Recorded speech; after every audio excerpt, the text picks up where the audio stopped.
Welcome on in, guys. What's going on, man? Tobin here with you. Thanks for checking us on out. Miami Heat getting themselves a big-time win against the Orlando Magic on a Tuesday night, 121-95. Throttled them. The Miami Heat, I would argue one of their best wins, if not their best win of the season. I would say certainly their most important win of the season. You know, the Orlando Magic were coming into this one. They were playing some good basketball. They've, been getting healthier. They had just beaten the Miami Heat's ass not too long ago. And so you come into this game tonight, you wanted to take a 3-1 advantage on them as far as tiebreakers are concerned. You want to leapfrog them in the standings. So I thought it was a very, very important game, which I think for the Heat fan, it sneaks up. The Magic have been playing good this year. They've certainly got off to a rocket hot start, but you could just see they're a team that could give Miami a lot of issues just because there's a lot of size there in that front court between Paolo Banchero, who I don't know if this is the first game I've seen him in person because I wasn't at the last home Heat game, and I don't recall just noticing it as much that dude is a moose. He is huge. And then Franz Wagner, of course, a lot of talent there. So, this was an important game for Miami. And so for them today, it was a very important day in their season because first time really no injury report, which is crazy to think about with everything they've been through. Even when everybody kind of came back, then Duncan Robinson got a concussion and Tyler Hero had a migraine. There was no injuries to speak of going into tonight's game. You had everything going for you from a body standpoint. Can the Miami Heat get this win? And as we said after the Clippers game, I wasn't discouraged by that performance. I thought that was a good performance. I think Miami has been playing better basketball since the losing streak. The Clippers have been playing amazing. I didn't find a lot of shame in losing that, but you're going to lose that game. That's fine, but you got to come back and you got to start racking some up here in this homestand. And they just came out with such a force in today's game. It was very, very impressive to see. And there was a few things of note that were interesting early in this game because Eric Spoelstra tinkered the starting lineup again. Shout out to lineup number 27 on the season. Caleb Martin goes back into the starting lineup for Haywood Highsmith. So they go with Rozier, Tyler, Bam, Jimmy, and then add Caleb to it. And let me tell you something. Caleb Martin, that man was making his impact early. He was causing havoc on defense. He was hitting early threes. Was doing a bang up job for Miami. And then we saw some interesting movements just in order. Typically, as with the Miami Heat, the order of things is like, all right, starting lineup, whatever it may be. The first two guys who have been coming in have been Kevin Love and Jaime Jaquez, typically for Bam and Tyler. That's not the direction Spell went with today. Instead, he went with Jaime in for Jimmy, but it was brief. It was brief. It was in a game time. I think it was something like 90 seconds. Real time with the timeouts because there was something. He probably was like, 8 minutes or something like that with TV timeouts and all that. But it was in a game time, really not that long. And then after that time passes, he goes basically full swamp skis and puts Jimmy in with Jaime, Kevin Love, Duncan Robinson, who was back, Jay Rich. And so that was interesting. There was a little bit of a shuffle there. And so they're going with something here that looks like in these games, at least in this one, it looked like that the squad Jimmy is running. You got your starting lineup, and then you got Jimmy's squad. Jimmy's squad appears to be a Jaime, Kevin Love led squad. Feature the other two guys. Maybe it likely will be a Jay Rich, maybe a Duncan. So you got your shooting, got your tenacious defensive guard, and then you of course have all the things that Jaime and Kevin. And then on the other side of it, when Jimmy goes to the bench, you got Bam, Tyler, Terry, and then some kind of conundrum of whatever the mishmash is. But like of the starting guys, Bam, Terry, Tyler kind of working together, and then Jimmy working with Jaime and Kevin. So very, very interesting thing to check out. But there was a point where that unit was really Kevin Love got off to a nice start in this game, kind of slowed up. But I will say he changed momentum in a big way in that first quarter. Miami really jumped out to a nice lead. He took 2 charges. Remember, there was a couple games ago where I was like, when they were saying we got to do tough things, I was like, I don't remember the last time we took a charge. Kevin Love took 2 in the first quarter today. That he absolutely had to love that. So he was really like swinging the momentum of this one. Miami goes into the first quarter. They're up 26-19, looking really, really good. And then Jimmy Butler, just had these moments of force. Like he had this beautiful pass from Kevin Love that led to like kind of this reverse spin with Cole Anthony on it. It was Cole Anthony, I think Gary Matthews. And Jimmy he was disgusted. He did not get a foul call. He gave the biggest. Jimmy just speaks stink eye to the referee, because he's not a complainer. He's not a whiner of calls. He will like shout out in the midst of like a thing if you and one, he'll do that. But he's not a whiner. He's not a flopper. And so that was interesting to see because I thought I was like, oh man, he seems absolutely pissed. This was interesting because Jimmy played through the first quarter into the second quarter, and then went to the bench about midway through for Bam to take over with Tyler Hero. So that was it was interesting seeing how Spo was tinkering with the rotations today. Very, very different. The same kind of personnel, but different. Same but different. Different order of operations to kind of get to his answers. Very, very interesting. But there was a couple of big plays once Bam came in, and I thought one of the things that really stood out today was the defense and tenacity Miami played with. They really, really bothered Franz Wagner. There was back-to-back plays where Bam Adebayo blocked Franz Wagner, and J. Rich hits a 3-ball in the corner, which caused the Magic to call timeout with about 5:30 left. And then they come out of it, and J. Rich rips it right from Franz Wagner, and Terry Rozier was just off to the races. And I was just thinking to myself, I cannot remember a time this season where Miami looked this fast. Playing together, tenacious, running to the rim, absolute clamps. They just looked like they were playing together and with a purpose. And J. Rich got off to a fantastic start. He started off 3 for 3 from downtown, so that's certainly going to help. But the speed was really, really noticeable. Now, Miami ended up getting up 20 in the second quarter. Then a little bit of a poop show to end the first half where they allow the Magic to go on a 16-3 run to end it. And I'm just like, all right, same old issues. What are we going on here? But this I thought was very important because, okay, we talked about rotations and we talked about stacking things up. Third quarter comes out and your 2 stars took this game by the cajones and just took it over. And especially Bam. Bam was massively aggressive right out of the gate in the third quarter. I think he had like 8 points to start off in like the first 5 minutes. Bam was on the attack. He was going towards the paint. He was getting putbacks. And him and Jimmy were working together. I really loved seeing that. To set the tone immediately out of a first half that ended at kind of a dud.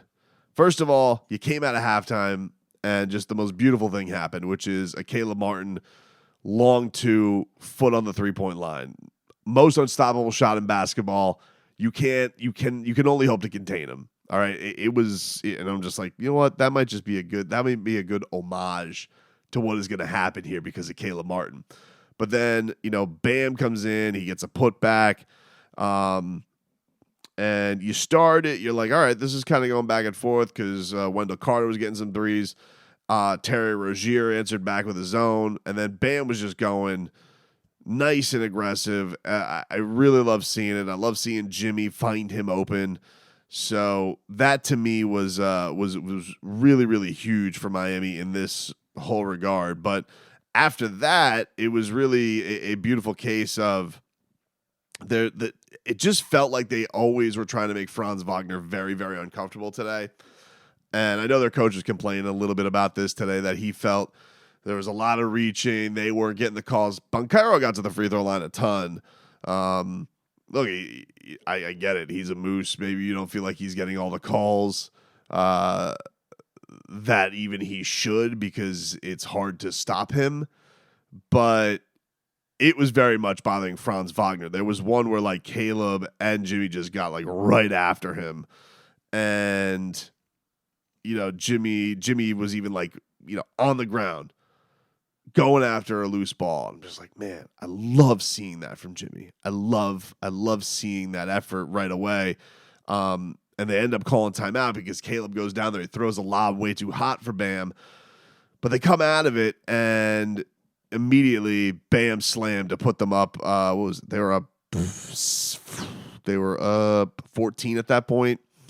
So it just felt like they had a big time goal, a big time way about them. The UCLA boys hit a couple of threes. Then Miami, I gotta give a shout out to game ops for the Miami Heat. They put up a savvy move in this game, and it was they've been given Heat legends. They've been given them a Heat culture jersey. And Mike Miller was in town. He does this show with Udonis Haslam, the OGs. Great podcast, by the way. The Mario Chalmers episode, unfriggin' believable. So if you haven't checked out the OGs yet, highly recommend for Heat fans.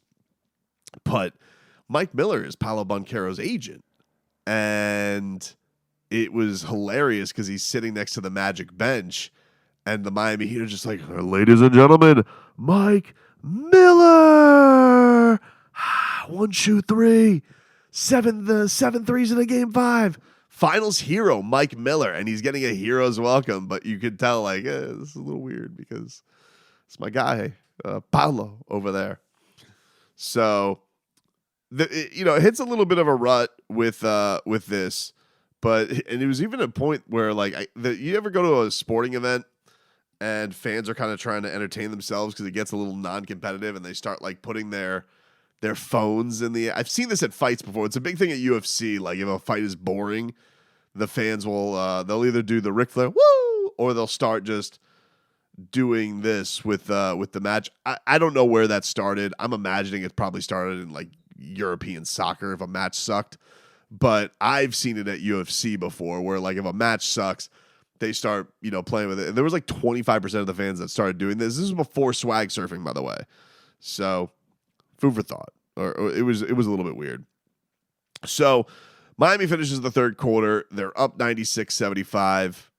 And the note I write is just sustain this, please. I don't want to see the Magic cut this to single digits like they did in the second quarter, where Miami gets up 20 and they cut it to 9. I saw the Lockdown Heat boys. I'm like, can we just not? We're gonna see this get to single digits. Like, what can we just not? And it was interesting because a big moment happened in this fourth quarter. And because that comeback was there. The Magic were making their push right out of it. They get on a 9-2 run. Miami had to call timeout. Franz Wagner had a jam, just like a pylon right around Jimmy Butler. Then he had a turnover, and Franz Wagner hits this pretty floater like over Jimmy Butler. And it made it a 12-point game at that point. Then Terry misses a 3. Gary Harris then hits a jumper, like sending Terry flying. And Jimmy Butler just is like, no. And he comes back and he hits this step back 3 in the corner, puts the Heat up 13. They get a stop, comes back, goes to the wing, hits another one, and then finishes it up, and he takes it right into the paint and scores on, I think it was Mo Wagner at the time. He was giving the business to all of the Wagners because the Wagners were giving him Franz Wagner gave him some buckets, and Asked him about this after the game, and Jimmy Butler goes, and this is not going to do great for the YouTube wormholes, but in the elk of the Last Dance, Jimmy Butler goes, "You hit those buckets on me," and I took that personal. And then that little push back in the fourth quarter, you come back and you hit the 2 threes, you go on a little run yourself. You just find that was the moment where you kind of needed to just put a stop to it? Yeah, I got mad that Buddy scored on me. I'm not even going to stunt. I'm supposed to be able to stay in front of guys, and he scored, and I took it personal. I did. So I went on there and got a bucket or two myself. Plus, I was in a slump in the first half, so I had to make 2 threes. Jimmy, you're shooting just under 45% from 3 this season. You talked about the season that you're trying to get to 50. Is that still the goal? Yeah, it is the goal. I got to take them and with confidence, as I have been doing. But at the same time, I still got to attack the paint. I have to be who I am, who this squad needs me to be. And when I'm open, take them. I think everybody wants me to shoot more of them, honestly. I'm not going for that, though. I'm still going to run in there and hit people.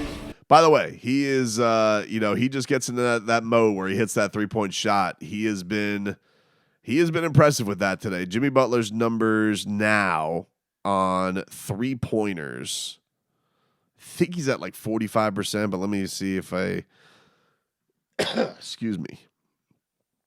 Jimmy right now for the regular season, is that 45% or is it? I thought he was higher than that. It says 44%, but I don't know if they updated it on ESPN yet. I thought that he was at 45% from 3. But he's killing it, man. He is right there. Like the 50, 40, 90 that he was talking about after the Wizards game. Very much in reach. Very much in reach for Mr. Butler. But that basically put an end to it. He go up 18. That was all she wrote. Terry Rozier gets you a couple extra buckets, which was nice to see. Terry, huge for him today. He had his probably his best game with the Miami Heat. Nobody had a monster scoring game. I mean, this is one of those. Heat had one of their better scoring games as a team, but nobody went off for the Miami Heat. It really was a ton of double figure scores, and I think what was it? 1, 2, 3, 4, 5. 7 guys in double figures. Duncan Robinson was a point away from being 8 guys in double figures. Beautiful, very balanced. But Terry Rozier, efficient, attacking, filling up the box score all over the place. He was absolutely tremendous today. His teammates are loving it. Tyler Hero asked him about this afterwards, and he is loving what him and Terry are doing as a dynamic duo. Handful of games with Terry Rozier. How is the reality of being with him? Lived up to kind of your expectations, how dynamic you guys could have been together? Yeah, I like it. Just being able to play fast. Getting the ball out in transition, getting up the court. And I think we'll continue to build a chemistry where, we can really play off each other. Just how comfortable have you seen him get over, the last couple of games? He's seen more like himself. Yeah, we're all trying to, push him to be himself, in every way that he can. Creating for himself, creating for others, and then, just being himself on that end of the ball. And by the way, for Tyler, I haven't really mentioned him in this. I thought Tyler played a good game today, too. I talked about this. I was on with my guy Solana in the pregame today, and we were talking about this stuff. We were talking about this Miami Heat team, and I just mentioned to him, and he was asking me about Terry Rozier, and he was asking, like, am I worried about Terry Rozier's jumper? So I'm like, I'm not worried about his jumper, but, I do think there's a little bit of pressure. You come to a new place, you're in a playoff race. I think it's natural sometimes. It's like you can either make the impact right away or you could be nervous about some certain things. I do think that Terry's been pressuring, and I just think it's a case of, as you've heard many guys say and Tyler say, just be yourself. And I think everybody on this team needed a little bit of Terry Rozier coming here, and they all kind of needed that lesson. Be yourself. Jimmy, your team. You be yourself. Tyler Hero, I know you think you're trying to be yourself. Don't overthink it, which is your rhythm with Bam too. Bam, go be yourself. It's nice to add all this stuff to your game. It's nice to hit jumpers like Kevin Garnett, but ultimately, like, be the most athletic big on the court always and be unstoppable. Tyler Hero, it's great to, think and hear these things and think about how you change your game and develop your game and what you need to be and being a point guard and being a facility. Be you. Just be what got you here. And I just think that somewhere along the way this season, everybody got a little bit too off the beaten path of what would make everybody else comfortable, when I think what makes everybody comfortable is being the best versions of themselves as basketball players. And I think the Heat will be better off for that. Big time win tonight, 121-95 over the Orlando Magic. They'll be right back at it. At this point, it is 12:30 at night, so they will be back at it tonight later on against the San Antonio Spurs. Don't lose. Wemby in town. You got to get this one. You get 3 days off before the Celtics come into town. So you get, I'd imagine, probably a couple days off, get into practice, and then you see what happens here. Maybe you have a little statement show before the big game on Super Bowl Sunday. So, but I was very, very impressed with the Heat tonight. As good as they've looked in person all season, even with some little blips of adversity where it could have gotten off the rails, they always had a great response. I was very happy with that.